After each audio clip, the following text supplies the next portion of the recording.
Bien le bonsoir à toutes et à tous les amis, c'est Cryptéo, on se retrouve comme d'habitude pour faire le point sur les news macro, éco, crypto. Bonne année et bon nouvel an chinois pour tous ceux qui le fêtent et justement ça va être une très grosse année, je vous en parle pendant les news là, ça va être très important ce qui va se passer cette année parce que c'est l'année du dragon. Donc on va regarder ensemble la partie actualité de ce qui s'est passé dans le monde de la finance, de l'investissement, de l'économie, des cryptos, etc. Pendant la première partie de la vidéo. Et après, comme vous le savez, on va passer au point sur les marchés. Pas mal de choses à voir en ce moment, notamment Jupiter, Jim qui font des petites dingueries, le Bitcoin qui fait bien évidemment une petite dinguerie. Je vous explique pourquoi j'ai mis la lumière rouge. On regarde tout ça ensemble. Jingle, c'est parti les amis.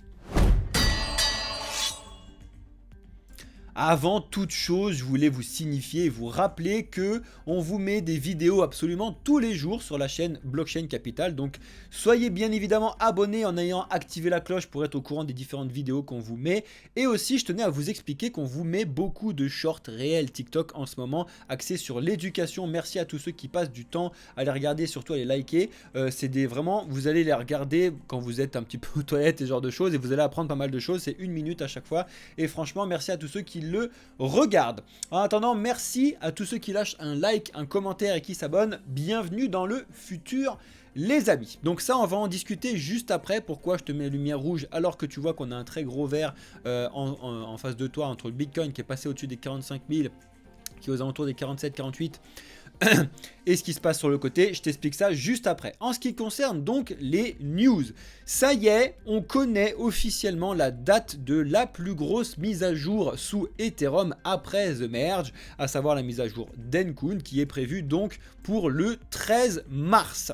Donc ça va arriver assez vite, mais let's go JC Gamer, tu régales. Ça envoie du sub, merci. Merci à ceux qui lâchent des subs aussi sur Twitch, ça fait plaisir. Donc, on va avoir le 13 mars la mise à jour qui va se lancer et qui va être la plus grosse mise à jour depuis longtemps, comme je vous disais sur Ethereum. Pourquoi? Parce que c'est la mise à jour que tout le monde attend pour pouvoir avoir une réduction des frais d'une part et une réduction des bridges d'autre part. Je vous en parle juste après. C'est hyper important sous Ethereum. Pourquoi je vous dis que c'est hyper important? Parce que si Solana a cartonné en 2023, c'est parce que les frais sous Ether étaient encore très chers. Moi, j'ai vraiment une vraie bonne question. Qu'est-ce qui se passe pour tous les petits Ethereum killers pardon, qui arrivent en disant nos frais sont pas chers, le jour où Ethereum propose des frais pas chers? Le jour où Ethereum propose des frais pas chers, ça peut foutre un vrai bazar sur tout l'écosystème. C'est pas une blague. On n'y est pas encore parce que même cette mise à jour, elle va réduire les frais, mais on sera encore assez loin du 1 centime comme le veut Vitalik Buterin. Mais bon, bref. En attendant, ils sont en train de réduire au minimum de 50% les taux sur le bridge. Ça, c'est hyper important. Donc les bridges, c'est quand tu vas déplacer, pour vous faire très simple, des cryptos d'une blockchain à une autre, hein, même si vous le savez, pour ceux qui ont compris que les cryptos ne se déplacent jamais, bien évidemment, c'est juste un abus de langage. Mais en tout cas, c'est un moment où à chaque fois, il y a beaucoup de frais, surtout si vous utilisez les agrégateurs comme Metamask, c'est très cher sur la blockchain Ethereum, etc. Bref, grâce à cette mise à jour, ça va pouvoir bouger. Et dernière news que je vous dis à propos d'Ethereum, et puis après on verra ça sur le marché, ça y est, il y a quand même 25% depuis là, des Ethereum qui sont 20 ou 25%. Je me suis peut-être gouré sur le truc, je crois que c'est 20%, 25%, bref, on s'en fiche. Mais c'est hyper important qu'ils sont stackés, donc qui sont bloqués. C'est-à-dire que c'est des gens qui les ont stackés pour 3, 6, 9, 12 mois, ok, sur la blockchain, et qui ont du coup des récompenses en Ethereum qui sont aux alentours de 4%. Annuel pour l'instant. Donc oui, vous allez me dire c'est que dalle, mais sauf que c'est 4% en Ether et non pas en euros ou en dollars. Donc mine de rien, rendu à l'année, si tu as un bull run tous les 4 ans, ça fait quelque chose mine de rien qui est assez intéressant et qu'il ne faut pas négliger. Et surtout, ce qui est important, c'est que du coup, ces Ethereum qui sont stackés ne peuvent pas être déstackés du jour au lendemain. Et du coup, ça crée une certaine importance sur l'écosystème Ether parce que du coup, il y a beaucoup de tokens qui ne sont pas possibles de mettre en trading et d'échanger avec les autres. Donc ça crée une certaine rarification de l'Ethereum. Et puis comme vous le savez, pour The Merge, normalement, les Ethers sont plus ou moins en train de baisser comparé à ce qu'on avait avant. On n'est quand même pas sur une baisse avec un burn énorme, hein. On est toujours sur du 120 millions de tokens, ça baisse, mais après tu vois on a prévu de baisser quand même de plus en plus rapidement, et le but du jeu de ça c'est de pouvoir raréfier l'Ethereum pour se rapprocher un petit peu d'une notion à la Bitcoin, même si on en est encore très très loin. On continue. Comme je vous l'ai dit, bonne année à tous les Chinois et tous ceux qui fêtent du coup l'année du dragon, vraiment top. Et je profite de cette news là parce que c'est également le grand retour de CZ. Ça fait plus de 2 mois je crois maintenant qu'il avait annoncé qu'il voulait se retirer un petit peu de X et de Twitter, donc il avait besoin de faire une grosse pause, alors que c'était quelqu'un qui était très actif et très suivi, hein, voilà.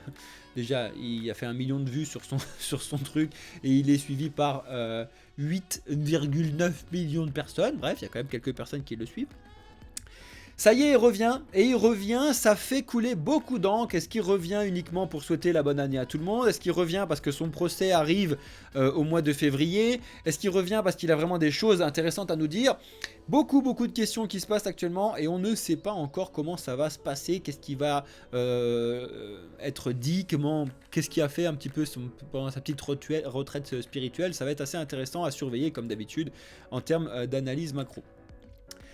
Ensuite, ça c'est assez ouf, mais JP Morgan, ils font des annonces comme ça au doigt mouillé tous les jours, j'ai l'impression, mais bref. C'est marrant parce que ça joue pas en leur faveur, mais ils expliquent que les marchés actuellement pourraient tomber de 20 à 30%. Alors les marchés financiers, quand ils tombent si jamais ils tombent de 20 à 30%, c'est une hécatombe, vous n'êtes pas prêts. C'est-à-dire que dans les cryptos, on le voit souvent, hein, Bitcoin qui prend du 70% dans la tronche. Comme il n'y a pas beaucoup d'investissement dessus, ça fait des milliards, ça fait des centaines de milliards, voire des milliers de milliards, mais c'est pas énorme. Comparé à 20-30% sur les marchés financiers traditionnels, c'est une vraie catastrophe si jamais ça arrive. En tout cas, ils sont en train d'expliquer qu'on va avoir on a un pic là qui vient d'arriver, je vais en parler juste après, sur toute la partie bourse traditionnelle, et selon eux on va s'écraser sur l'année 2024 de 20-30%, c'est énorme. Il va falloir regarder ça de très près en attendant. Qu'est-ce que c'est que l'ERC 404? Vous avez potentiellement entendu parler de cette nouvelle norme de token. Alors pour ceux qui ne savent pas de quoi je parle, souvent vous interagissez avec des ERC 20, donc qui sont la première norme de token, de création de tokens sous Ethereum, d'accord, et beaucoup avec les ERC 721 qui sont l'application et la norme associée au NFT, en gros pour vous le faire très simple, il y en a d'autres. Et du coup on a une nouvelle norme qui vient d'arriver, qui est la ERC 404, et qui essaye de faire un petit peu un juste milieu entre les tokens et la NFT. Je vous invite à regarder cet article qui vous résume assez bien et assez rapidement et en français sur Cryptost. Si ça vous intéresse, je vous mettrai tous les liens dans le Discord comme d'habitude. Ça c'est un sacré fiasco, et je trouve c'est un petit peu abusé ce qui se passe au sujet de la SEC. Mais ce qui est très drôle, c'est qu'ils affirment eux-mêmes avoir fait des bêtises. Je m'explique, ils avaient attaqué directement la société crypto Depthbox, voilà, en leur disant qu'ils n'avaient plus le droit de travailler aux États-Unis, c'était une catastrophe, et ils ont reconnu eux-mêmes en décembre ne pas avoir été assez précis et francs, alors que c'est leur métier, hein, d'être précis, franc et d'être axé sur la réglementation. Tu te rends compte, c'est un petit peu comme si ton prof, pour que ça explique à tout le monde, c'est un petit peu comme si ton prof, il te donnait une note, il te mettait un 0, tu vois, en maths, et puis après, il revient dessus une fois que tu as eu ton bac, tu vois, plus tard, et puis en fait, je me suis un peu gouré, c'était pas 0, c'était 12 que je voulais te mettre, enfin, c'est une connerie, hein, j'exagère, et du coup, tu lui dis, mais ça m'a coûté hyper cher ton truc. Et c'est exactement le cas, c'est-à-dire qu'une société complète a dû s'arrêter de travailler juste parce que ça, et là ils sont en train de dire, bah finalement elle était un petit peu sévère. Voilà, bon bref. Ça met en lumière quelque chose que je trouve très important en ce qui concerne la crédibilité de la SEC et surtout de ce personnage Gary Gensler. C'est assez incroyable ce qui se passe là-dedans. Et encore une fois, il faut arrêter de mettre autant de pouvoir sur une seule personne ou sur un petit groupe de personnes. L'avantage de l'écosystème crypto, l'écosystème blockchain, c'est qu'on va pouvoir pallier à ce gros problème, notamment grâce à la technologie NFT, etc. Je vous invite à vous rapprocher de ça. Mais si vous pensez encore que vous n'allez pas utiliser les cryptos, déjà c'est trop tard, vous allez les utiliser potentiellement très rapidement. Et les NFT, c'est pareil. Les NFT, donc la technologie non-fungible token, c'est pas juste des images de singes comme beaucoup le disent, c'est une technologie qui est réellement révolutionnaire dont on a besoin. Je pourrais vous en parler pendant des heures. En attendant, ceux qui veulent comprendre un petit peu plus, venez sur le Discord, venez regarder un petit peu ce qu'on vous offre en termes de services. La grosse dinguerie qui est sortie cette nuit aussi, c'est la fameuse interview tant attendue de Vladimir Poutine. C'est une interview, dure 2 heures, que vous pouvez retrouver un petit peu de partout. Les 3/4 du temps, en exagérant un tout petit peu, il parle beaucoup de l'hégémonie du dollar, du bazar qu'il y a sur le dollar et potentiellement de la dédollarisation et du besoin de dédollariser le monde. Voilà. Encore une fois, beaucoup d'économistes très sérieux expliquent qu'il faut avoir 3 monnaies normalement. Une monnaie mondiale, une monnaie d'échange entre les pays et une monnaie nationale. Il faut avoir ces 3 monnaies-là. Donc, la question, c'est de savoir, est-ce que, on a le dollar qui est vachement bien inscrit, etc. Non, grosse erreur. Le problème, c'est que si tout le monde utilise le dollar, ça n'est plus réellement une donnée mondiale parce qu'en fait, elle est gérée par un seul pays. La seule façon, je vous la donne tout de suite, la seule façon d'avoir une vraie monnaie mondiale, c'est ou de repasser à l'or, mais sauf que c'est trop tard, ça a été prouvé par beaucoup d'économistes et je vous en ai déjà parlé, c'est trop tard, on ne peut plus le faire, ou alors d'adopter une crypto, parce qu'une crypto c'est décentralisé et pourquoi pas Bitcoin. C'est des choses qui sont discutées déjà par les économistes actuellement. De temps en temps, je vous présente des projets qui ne sont pas forcément axés sur des cryptos, etc.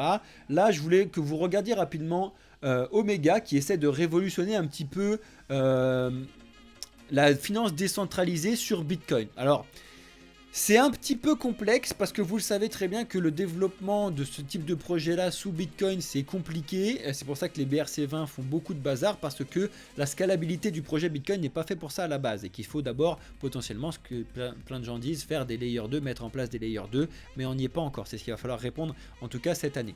En tout cas, ce projet Omega vient de lever 6 millions.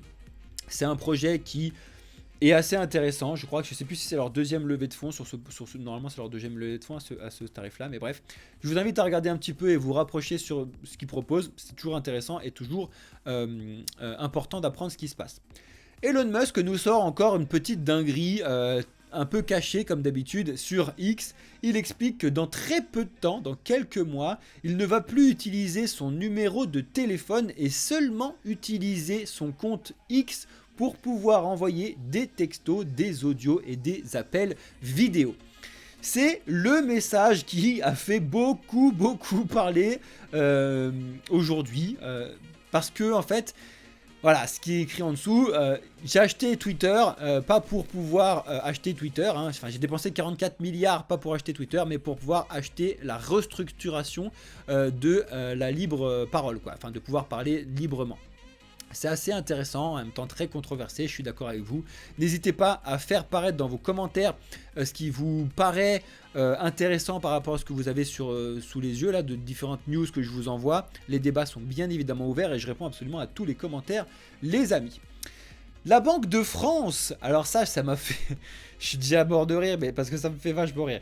La Banque de France nous a dit, ne vous inquiétez pas, il n'y aura pas de récession en France. Premièrement, et deuxièmement, les taux immobiliers devraient baisser en 2024. Bien évidemment. En plus, ce qui est intéressant, c'est qu'à chaque fois que la Banque de France elle a dit des trucs, ça s'est avéré vrai. Voilà, bon, vous m'avez compris. Ça me fait doucement sourire et rire, c'est-à-dire que tu as beau dire tout ce que tu veux, tu vas dépendre de la gestion des taux de la Banque Centrale Européenne comme tout le monde, et la Banque Centrale Européenne va dépendre de ce qui se passe en termes d'inflation comme tout le monde, et on va dépendre comme tout le monde d'un potentiel risque de chute de banque si jamais les taux sont toujours trop hauts, parce qu'il y a un moment où les banques sont pris à la gorge. On l'a déjà vu, je vous en ai parlé hier dans la vidéo, donc allez la regarder si ça vous intéresse, mais il y a des choses en termes de système bancaire qui font encore peur, comme l'année dernière, plus ou moins au même moment. C'est assez significatif de ce qui se passe concrètement. Bref. Et l'euphorie justement est très significative de ce qui se passe là-dessus, mais on va revenir dessus juste au point de marché, juste à la dernière news, juste après. Il y a beaucoup de gens qui sont en train de mettre en place donc une nouvelle façon de frapper des stablecoins, à savoir de les backer en US Treasuries, donc c'est les bons du trésor américain, donc ce sera autre chose que juste des dollars directement. Écoutez, pourquoi pas hein. En vrai, on va mettre des stablecoins axés sur tout et n'importe quoi de toute façon. Pourquoi pas? Pourquoi pas, écoute, en tout cas ça arrive. La dernière news est le petit franchissement historique du S&P 500 a été fait aujourd'hui. Le S&P 500 vient de dépasser les 5000 points pour la première fois, bien évidemment, de l'histoire. Tout le monde se tape dans les mains, c'est génial. C'est en partie, et voire en majeure partie, ce qui a fait aussi ce rebond monumental du Bitcoin que tu vois ici.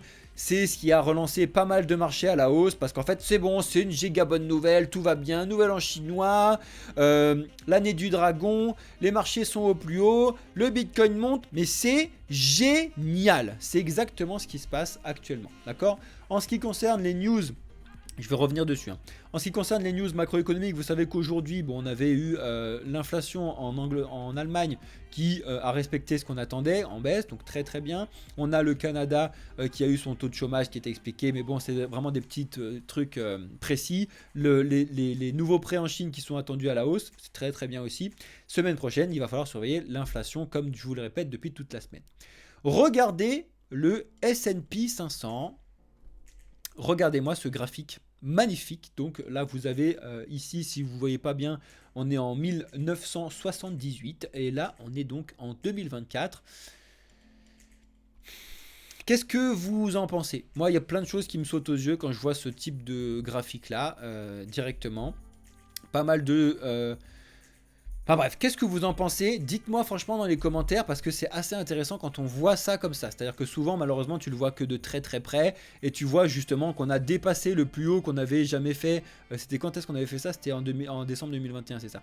On était allé taper les 4820 et on n'était pas réussi à aller taper les 5000. Et là, justement, il vient de passer les 5000 et hop. Et on est en découverte de prix, comme vous dit Alex, il n'y a plus rien au-dessus, c'est génial, meilleure nouvelle du monde, etc. Si vous pouvez le voir là-dessus, donc déjà vous pouvez voir les différentes crises qu'on a eues entre la crise d'internet, la crise des subprimes, la crise du Covid, etc., etc.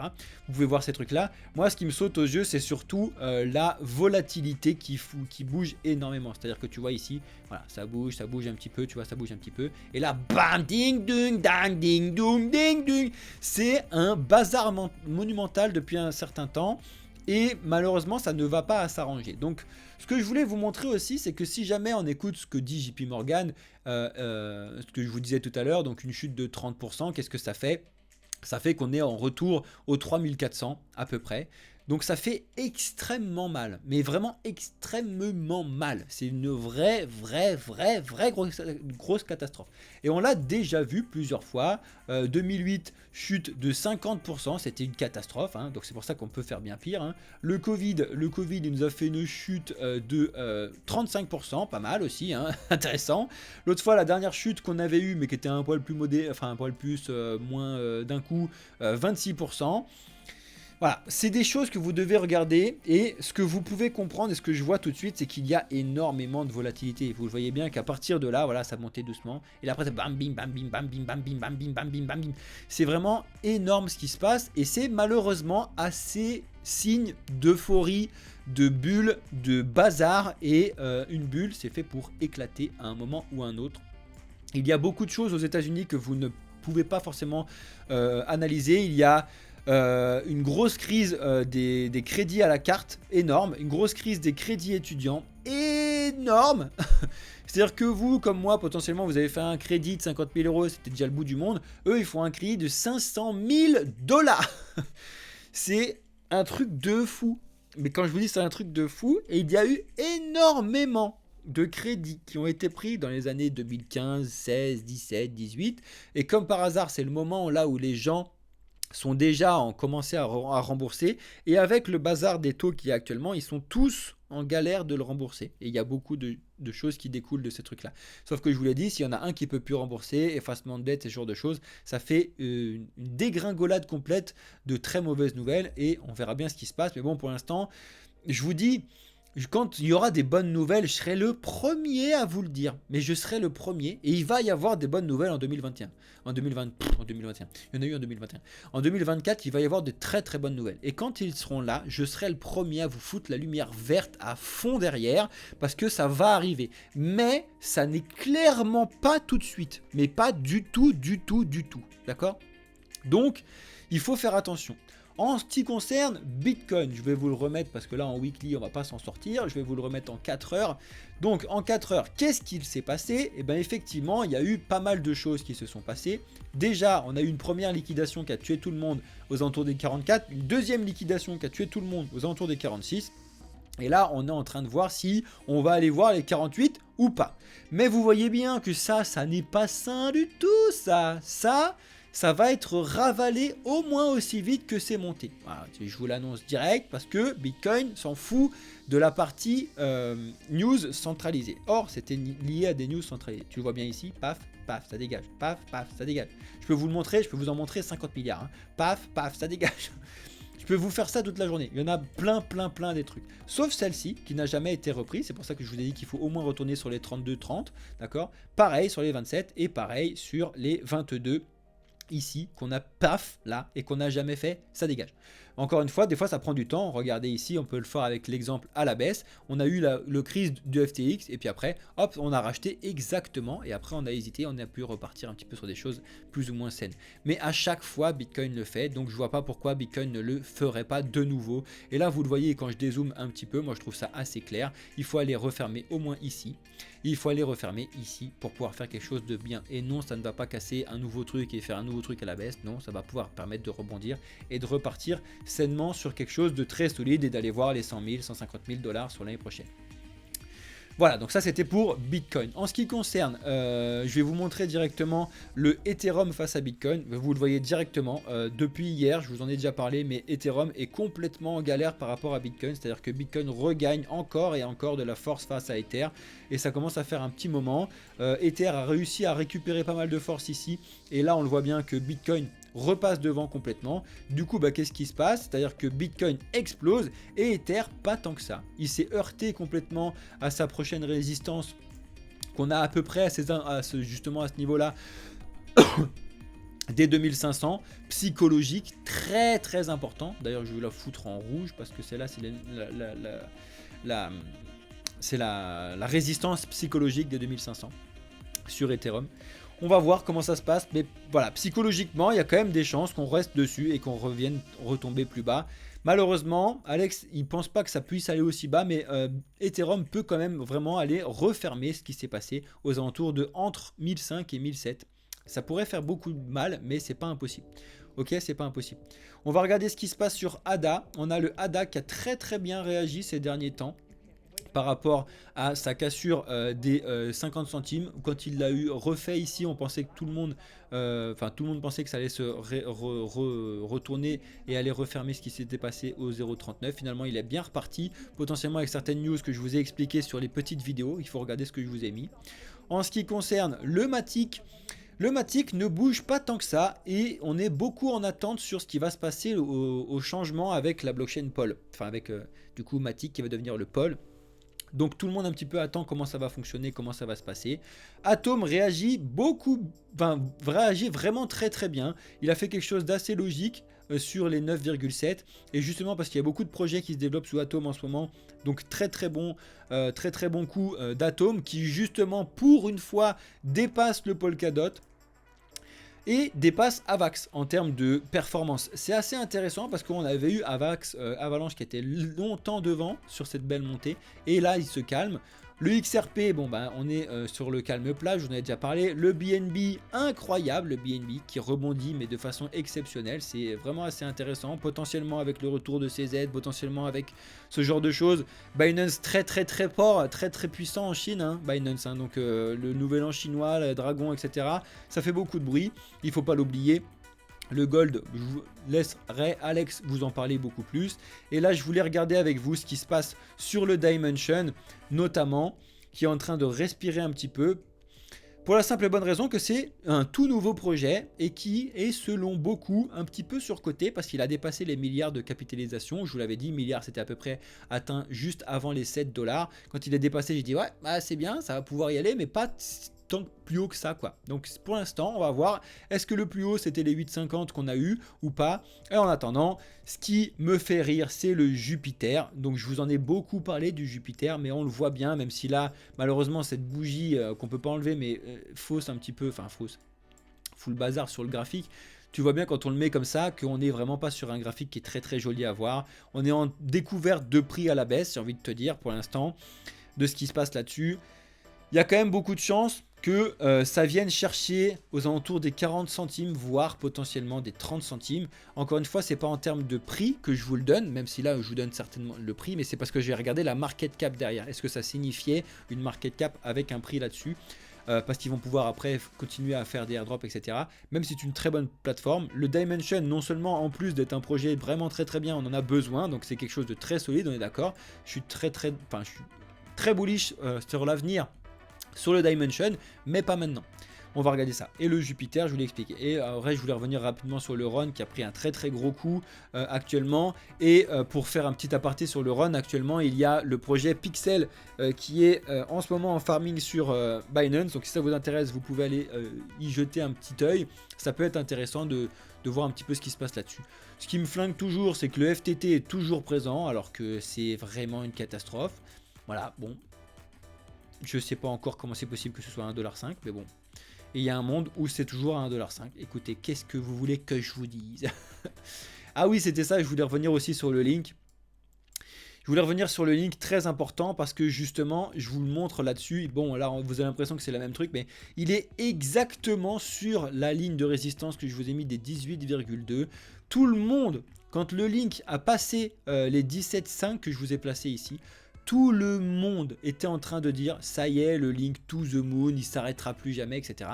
Je vous ai dit attention, il n'y a pas de signaux qui sont très très verts sur le link. À mon avis, il va respirer beaucoup sur la zone des 18,2. C'est exactement ce qui se passe. Pour l'instant, il est en train de s'écraser dessus.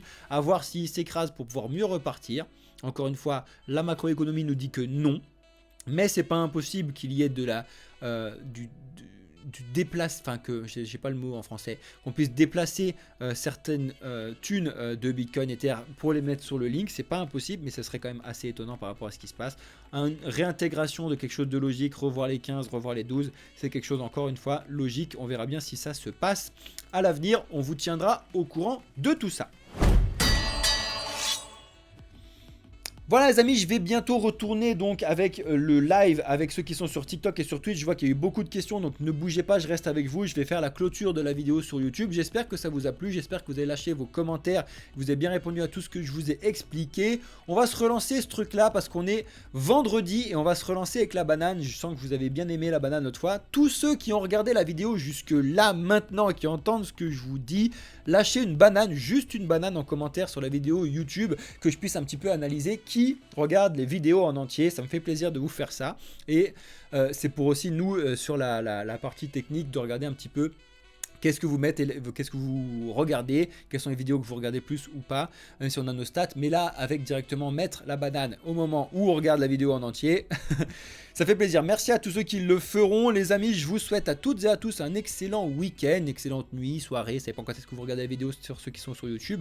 On se retrouve pas lundi prochain parce que je suis en déplacement, mais je serai toujours en train de travailler sur le projet. Je serai sur Discord, etc. Mais j'aurai pas mon setup de caméra, etc. avec moi. Donc, on va se faire un double live d'affilée. Donc, je ferai mardi, mercredi prochain. Voilà les amis, je vous souhaite à toutes et à tous une excellente soirée, un excellent week-end. C'était Cryptéo pour le projet Blockchain Capital. Ciao les amis.